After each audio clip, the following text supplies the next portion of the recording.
UCC को लेकर जो हाई कोर्ट में आपने पिटीशन दायर की हैं, एक पिटीशन है जिसमें दो युवा लोग हैं जो एक साथ लिव इन में रह रहे हैं, उसमें आपने आर्टिकल 16, 19 और 21 का जो हनन हुआ है उसको लेकर अदालत से अपील की है। और इसके साथ साथ जो यूसीसी में जो सोशल हैरेसमेंट को लेकर और वायलेशन ऑफ प्राइवेसी राइट्स जो हैं उसको लेकर भी आपने पिटीशन दायर की है। तो क्या कहना है आपका कि यूसीसी में क्या क्या वो क्लॉजेज़ हैं जो निजता का हनन कर रहे हैं और कहीं ना कहीं एक आदमी को, आम आदमी को क्रिमिनल बना रहे हैं? देखिए, ये दो लोगों का अधिकार है युवा का कि वो शादीशुदा होकर के साथ रहना चाहते हैं या बिना शादी के साथ रहना चाहते हैं। और ये कोई नई बात नहीं है, सैकड़ों सालों से पूरी दुनिया के अंदर, हमारे देश के अंदर लोग लिव इन रिलेशन में रहते हैं। लेकिन उत्तराखंड ने यूसीसी कानून जो लेकर के आई है भाजपा सरकार, उसने इसके अंदर कंपलसरी रजिस्ट्रेशन इसमें थोप दिया है लोगों के ऊपर। और इसका परिणाम यह है कि जो रजिस्ट्रेशन नहीं कराएगा उसके ऊपर जो है एक्शन लिया जा सकता है, कानूनी कार्रवाई की जा सकती है। और जो लिव इन रिलेशन व्यक्ति कराने वाले हैं उनकी जो इन्फॉर्मेशन है उनके माँ बाप तक जाएगी यदि उनकी उम्र 21 से और 18 से कम है। और उनका जो लैंड ऑनर है उसको भी उनका वेरिफिकेशन कराना पड़ेगा। और यदि उनका लिव इन रिलेशन का डिटैचमेंट होता है, वो दोनों अलग होने का निर्णय लेते हैं, तो जो पुलिस का अधिकारी है वो लड़की के साथ जो फीमेल है उसके साथ पूछताछ करेगा, जो कि उसकी निजता का हनन है। और सबसे बड़ी बात यह है कि ये जी दो लोग लिव इन रिलेशन में रह रहे हैं और हमारे समाज में जिस तरीके की मानसिकता है, लोगों की समझ है, यदि वो एक लिव इन रिलेशन में रहते हैं और उनकी इन्फॉर्मेशन कहीं से डिस्क्लोज होती है तो उनको समाज का जो कोप भाजन है उसका भी शिकार होना पड़ता है। और दूसरी बात यह है कि आज समाज के अंदर जातिगत और धर्म के अनुसार भेदभाव बहुत ज़्यादा है। और यदि वो एक साथ रहना चाहते हैं तो उनके ऊपर ऑनर किलिंग, उनके ऊपर आक्रमण, इस तरीके की चीज़ें जो है बहुत ज़्यादा बढ़ेंगी। तो ये लोगों का निजी मसला है और राज्य सरकार को ये अधिकार भी नहीं है कि वो लिव इन को लेकर के कोई कानून बनाए। इसलिए जो लिव इन रिलेशन को लेकर के जो यूसीसी के अंतर्गत अनिवार्य रजिस्ट्रेशन का जो प्रावधान बीजेपी लेकर के आई है, ये रद्द किया जाना चाहिए। इसको लेकर के एक तो हाई कोर्ट में पिटीशन है और हाई कोर्ट ने इस पूरे मामले को सुनने के बाद कहा भी है कि यदि किसी के खिलाफ राज्य कोई भी एक्शन लेता है तो वो हाई कोर्ट का दरवाज़ा खटखटा सकता है। और जब इस पर पूरे मामले पे सुनवाई हो रही थी तो जो तुषार मेहता जो अटॉर्नी जनरल है केंद्र सरकार के, उन्होंने भी कहा कि आप धीरज रखिए, किसी भी व्यक्ति के खिलाफ कोई भी कानूनी कार्रवाई इस दौरान नहीं की जाएगी। एक तो जो लिव इन रिलेशन का सवाल है वो तो एक इस रूप में हम लोग देख रहे हैं कि ये लोगों के ऊपर थोप दिया गया है। और दूसरे जो इसके अंदर प्रावधान है वो भी ऐसे प्रावधान है जिसको उत्तराखंड की जनता को बहुत कम जानकारी है और वो बहुत ज़्यादा लोगों की निजता को हनन करने वाले हैं और उनके ऊपर एक ऐसा पूरा तंत्र थोप देने वाले हैं कि उनकी हर इन्फॉर्मेशन आज लोगों के फ़ोन के ऊपर होगी, सार्वजनिक रूप से लोगों के पास होगी।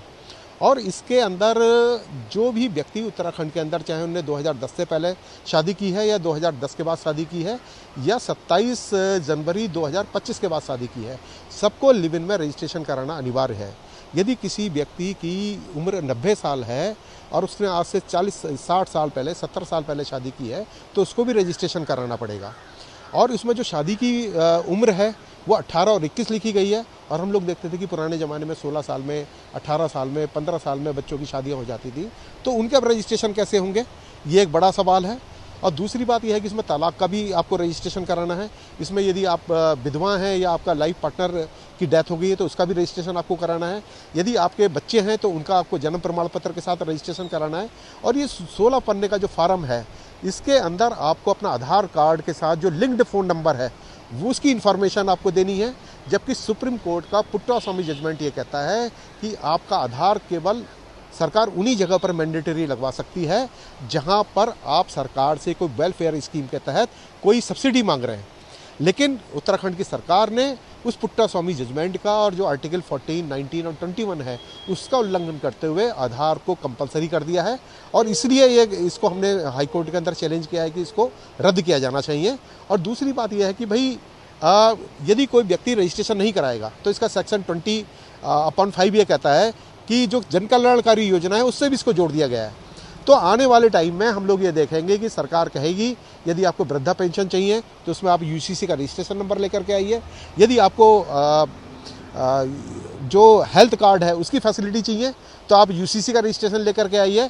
और बहुत सारे लोग जिन्होंने छोटी उम्र में शादी की है उनका रजिस्ट्रेशन नहीं होगा, और वो जहाँ वृद्ध लोग जो वृद्धावस्था पेंशन ले रहे हैं, जो विधवा पेंशन ले रहे हैं, वो सारे के सारे लोग अब सोशल वेलफेयर स्कीम से वंचित हो जाएंगे।